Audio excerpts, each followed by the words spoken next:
Walking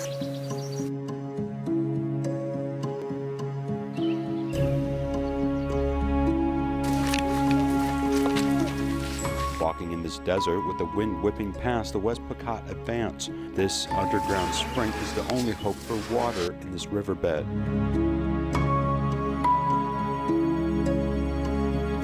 Look, the water is water going. I know that water is, we can get easily water there.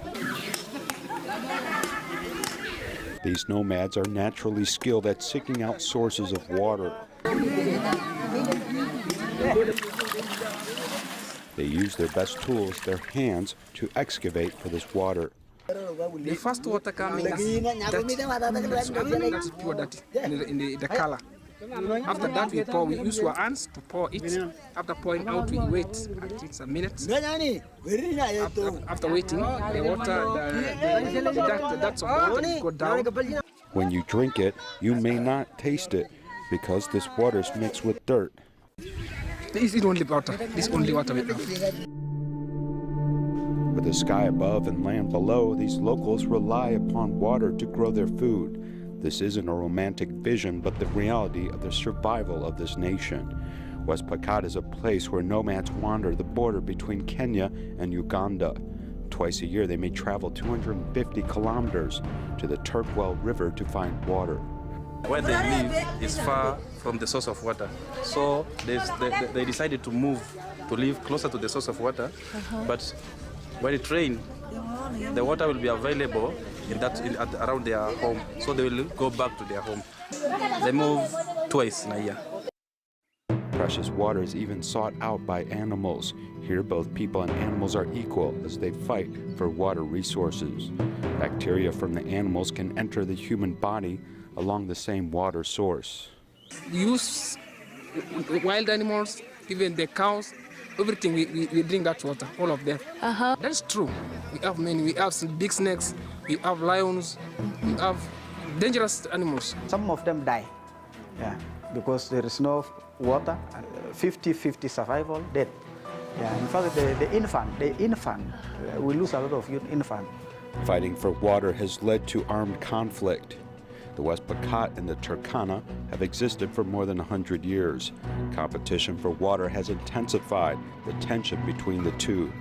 In May 2015, West Pokot attacked a Turkana village and plundered the goats, sparking a slaughter by the Turkana in revenge. The other month, people fighting, scrambling in the water tub until they hit another one to collapse.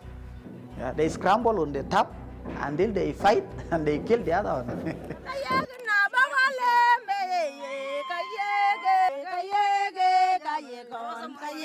While the sun and air may be at your fingertips, it is water that sustains life. People are fighting for this resource. Two nomadic groups are competing with each other for the chance to grasp this final oasis. That was the beginning of a little conflict that grew and grew and grew into a more serious political conflict. But the fundamental background root cause of that conflict was drought. The average rainfall in Kenya is only 630 millimeters, which is equivalent of what can fall in Taiwan over the course of just a few hours during typhoon season.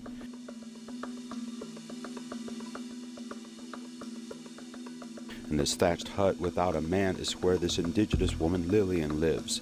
In 2017, Kenya was dry and the rainfall was zero. In the past 100 years, drought has become the norm, with many charities helping tap into groundwater.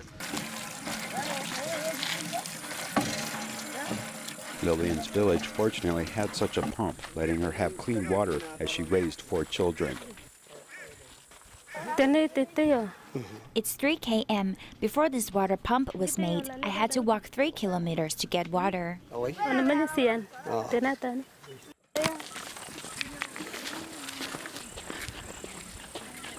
Water is a must for survival, and yet sometimes it may not be worth the effort needed to get it. We think of water as free, right?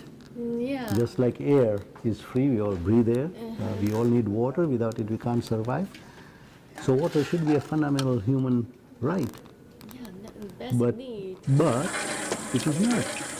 Regrettably, in Kenya, scarce water supply cannot supply a skyrocketing population. Each woman has an average of 4.5 children, which is nearly twice as high as the global average of 2.5 children. The population of Kenya has grown from 8 million in 1960 to over 48.46 million.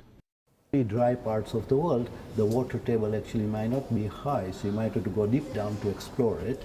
One challenge. A lot of rain, so it's not like groundwater is being recharged. So if you take that water out, that water table will sink further and not get recharged. And eventually we'll run out of water anyway. What will happen when all the water resources are depleted? The United Nations has launched multiple programs to allow ethnic groups to migrate to places with water, where they may face the problem of the disappearance of their tribal culture.